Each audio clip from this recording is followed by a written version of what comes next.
Coming up on this episode of the Curt podcast, I look at how the Lions plan on getting the first team reps without playing in the preseason and the competitive scrimmage on Tuesday.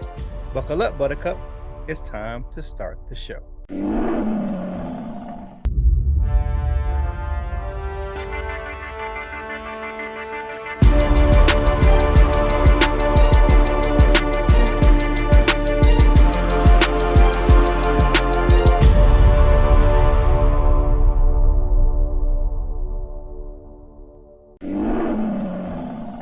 What up, though, and welcome to the Curt podcast, your trusted source for Detroit Lions news and rumors.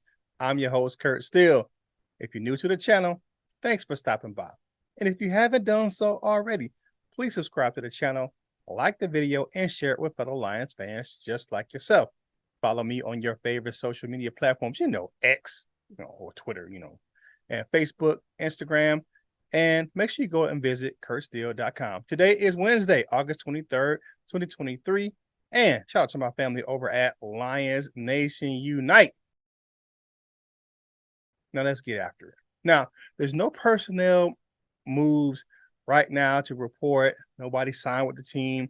There's a rumor floating around that Julian Okwara or even Romeo Okwara on the trade block. But we looked at very few rumors out there about Julian Okwara maybe have caught the attention of the Giants. So we'll see what happens then. But until then, I have nothing to report on personnel moves.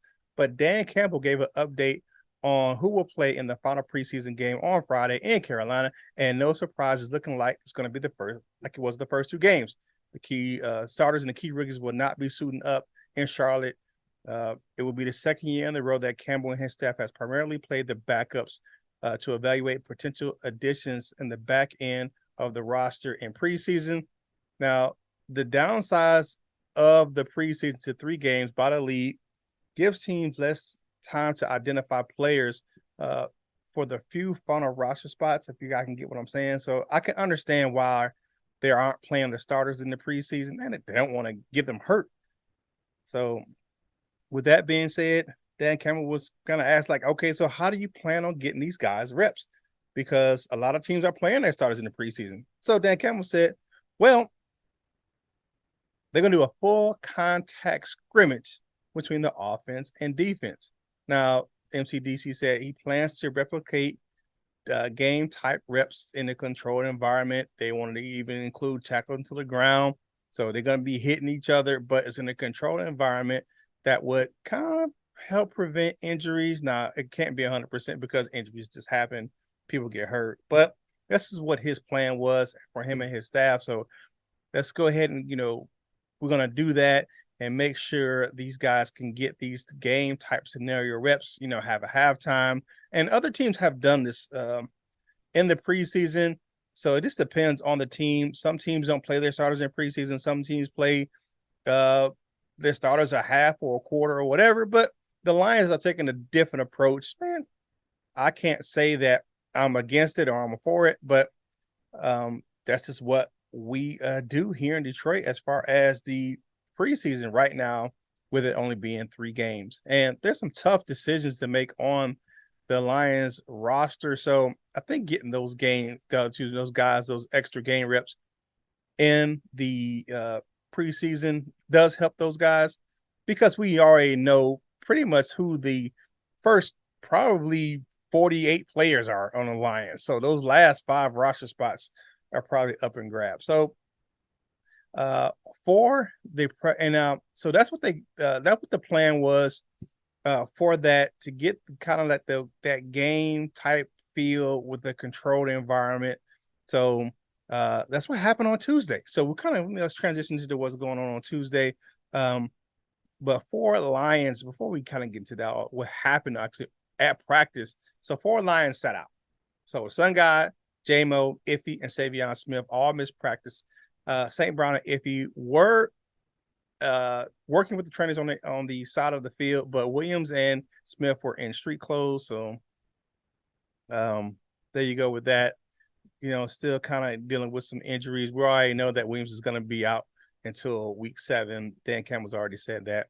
And they didn't plan on playing St. Brown anyway in Carolina. So him and Iffy are, they're closer to, being back for the regular season. Hopefully that the injury doesn't prevent Iffy from making the roster because, you got some young, talented, undrafted free agents and some young rookies that are making some noise back there in that secondary. So we'll see what's going on with man Iffy. So the observations from the practice yesterday, some came from Jeremy Reisman over at Pride of Detroit, and then my man Jeff Brisden over at Lions Water. And I put a Lions Water, excuse me, and I put a little twist on it myself. So it was offense versus defense. First and second teams getting the majority of the snaps. And it was kind of different because of the fact that it wasn't like first team versus second team or, ones versus twos, but it was offense versus defense. And that's kind of weird for a scrimmage because how can the defense score? But they came up with a scoring system. This is what most people I have that were there and observed the actual scrimmage, how they said the scoring system went. Now, the offense scored as normal. You know what I'm saying? Touchdown is 6 points. Extra point is 1. Field goal is 3. However, the defense gained points when there was a punt or a missed field goal. So if the offense missed the field goal, the defense got 3 points. And if it's a turnover, it's 7 points because, of course, they can't kick a field goal. The defense, because that kickers belong to the offense in this scenarios. So the turnover is 7 points, and fourth down stop. So like a turnover on downs is 5 points. All right. So, man, a lot to digest what I just put out there. So I'm gonna take a quick break, and then I'm gonna come back and tell you what happened on the field. Like the video, subscribe to the channel, and drop me a comment. I'll get back to you as soon as I can. Hit the notification bell so you know when you're getting a fresh video right here on the channel. And for more Detroit Lions content from me, head over to CurtSteele.com. You can find links to my articles on Sideline Report. Just dropped one yesterday. And YardBarker.com right there on the homepage. Please follow me on your favorite social media platforms. You can find those links on the homepage as well as you can get yourself some Curt Steele gear from the Lions Nation Unite shop right there on the homepage. It says Curt Steele gear. You can get this "What Up Though" shirt, man. And y'all know I have that Regal Lion. So go over and check out my gear over at CurtSteele.com. That Curt Steele gear link for the Lions Nation Unite shop. And proceeds from that help me grow this channel. So help your boy out, man. Please. I mean, you don't have to, but it just looks good, man. If you do have some Curt Steele gear, hey, take a picture and post it on my Instagram page. You can tag me in it or any other social media platforms. But go ahead and grab yourself a Curt Steele gear at the LNU shop. All right, so let's get into what happened on the field. The defense dominated the game. So I told you how the scoring went. Offense scores as usual for the defense. 7 points for a turnover, 3 points for a missed field goal or a punt, and it was 5 for a 4 and out. So the defense dominated the game that day. So 63-27, was the score. So the first start out was a 12-play touchdown drive by the offense, man. David Montgomery punched it in from 1 yard out. So, but the next drive, defense scored 5 plays, 16 yards, and a punt. So, and after a quick first down, check down pass, David Montgomery, man, the offense kind of stalled. So that's why the defense scored on that one. Next series, 3 plays, 8 yards, a punt. Wow. Got a trend going on right here, right? So a couple punts. The fourth drive was 4 plays, 2 yards, turnover on downs. And this there was a turnover from the second team, Brandon Joseph. Man, that kid's playing. We might have 2 Josephs on this team coming up this season, man. He had an interception. The offense had a good field position, and they squandered it. So the next drive number 5, you had 2 plays, 28 yards, and a touchdown. So they had a fake punt, and the Lions just took over outside the red zone on the offense with only 50 seconds left in the half, because I told you it was a simulated type of game. So they got a 24-yard touchdown from the young fella, Jahmyr Gibbs, man. Made several defensive backs miss tackles on that scoring drive. So, excuse me, on the scoring play. The next drive, 7 plays, 30-ish yards, whatever. And then you had a 28-yard field goal from Parker Romo. So the offense got back on the board. But again, next drive number 7. You have 4 plays, 9 yards, turnover on downs. The defense was just doing it, man. I'm just telling you. All right, the next one, drive number 8. You had 2 plays, 0 yards, an interception for the defense.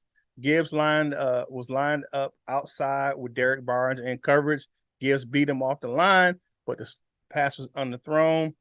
Tough catch for Gibbs over Barnes, but the ball glanced off of Gibbs's hands and went directly to my man CJ Gardner-Johnson. That guy's gonna be a difference maker on this team, man. I like what he's bringing to the roster, man, and I hope that we can work out a contract to keep that guy on the roster for a minute. I'm just saying, I like the fact people talking about, well, you got another player that plays like him and Brian Branch, but hell, if you got 2 guys that can perform like that, why would you get rid of one of them just because you got 2 of them? I mean, I'm just saying, you just keep 2 and keep rolling. All right, drive number 9, and it was 6 plays, 14 yards, and a turnover on downs. All right, so the game went 10 drives. So here's the last drive, right? 4 plays, 35 yards, and an interception. Now, I just talked about the guy, CJ Gardner-Johnson, because he's that dude. But the other guy, who I'm saying is right there being him, is Brian Branch, man. On a 3rd and long, picked off a pass intended for Khalif Raymond, was a little bit underthrown, and that play ended the practice. So there you go. Yeah, that's what happened on the field. There were a few notes from practice. Big V and Graham Glasgow, they continue to rotate first team reps at the right guard position. Now, Jeff Risden said something in his recap. He said that Penei Sewell seems more comfortable with Big V next to him at right guard, plays a little better, but that's the camaraderie that they have built.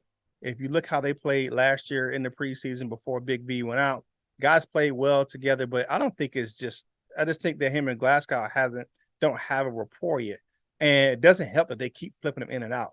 So I think that if Graham Glasgow becomes a starter, I think he'll be okay. But, it is what it is. All right, so the offense definitely missed Amon-Ra St. Brown, man. Tough sledding for Jared Goff in the pass game. You know how he likes his comfortability. And this St. Brown is a dog, man. And, you miss that production when you have a guy like that out of the lineup. Running backs, Jahmyr Gibbs and David Montgomery played well. They were the stars of the offense. Of course, like I said, the pass game wasn't doing great, but that run game, man, both of those guys scored touchdowns and they had some good runs during the practice. I like the 1-2 punch, and it's definitely going to be an upgraded running back room for the Lions here in 2023. Hutch. What can I say about Hutch, man? Hutch is still that dude. He had a sack, man, and he caused one of those turnover on downs. Hutch is going to Hutch. All right. Brian Branch. He is him. I said he was coming to the him status. I think that he is at that him status, but I don't see the play falling off between practice and the field, because if you saw him in preseason action in the first game, he played flying around, man. I'm telling you, he hit Cole Beasley so hard, knocked his tall off, but he plays aggressive, man. And he was an impact player doing with the ones, played well in run defense, pass rush, and in coverage, man. I like him, what I seen out of the young fella. He is going to be the steal of the draft for the Lions. I'm glad that the Lions picked him up, man, and was able to get him where they did in the draft. All right, so we talked about injuries earlier and this controlled environment. So 4 players did get dinged up during the scrimmage. All right, so Derek Barnes, Levi Onwuzurike, and Kirby Joseph all split time with the trainers, but they all got patched up and returned to action. And I don't know if it was an injury or not, ding up, but Gardner Johnson laid on the ground for a bit after the last play, but he popped back up, man, and was in a good mood. But all in all, looks like the team is remaining healthy headed into the final preseason game and will be healthy headed into week 1 versus the Kansas City Chiefs. Now it's time for dessert with Curt. Sweet bits of news and notes about the Detroit Lions. Dan Campbell showed how much he and general manager Brad Holmes are in lockstep about player personnel decisions. When asked about how do you guys break a tie on a player, Dan Campbell said they flip a coin. And then he said, no, he got serious. He said they work it out, man. They make a decision on which player will make the team based on facts. Both of those guys, they go out, they talk to coaches, they talk to scouts, they look at the player as a whole separately, and then they come back and make a informed decision. So if it's a guy, 2 players that they kind of, one has one opinion on and one has the other, they will sit down and hash it out and work it out. Now, that's a stark contrast from the team leadership that we've had here in a long time. We look at the last regime, man, especially look at that Jeff Okudah draft where they took Okudah with the number 3 overall pick, and the head coach didn't want Okudah. He wanted a defensive player, and it was publicly known. You don't see that with these 2 guys, man. They're in lockstep, like I said, and I love to see that these guys are so much in sync, man. And that's your dessert with Curt for 23 August 2023. Thanks for joining me for today's episode of the Curt Said Podcast, your trusted source for Detroit Lions news and rumors. Like the video, subscribe to the channel, and drop me a comment. I'll get back to you as soon as I can. Hit the notification bell so you know you're getting fresh videos right here on my YouTube channel. For more Detroit Lions content from me, head over to my website, curtsteele.com. You can find my articles, links to them right there on the homepage for Sideline Report and yardbarker.com. So do your man Curt Steele a favor. Whatever you do in life, you got to boss up, ball out, and be the best version of you that you can be. This is Curt Steele, and I will holla at you real soon.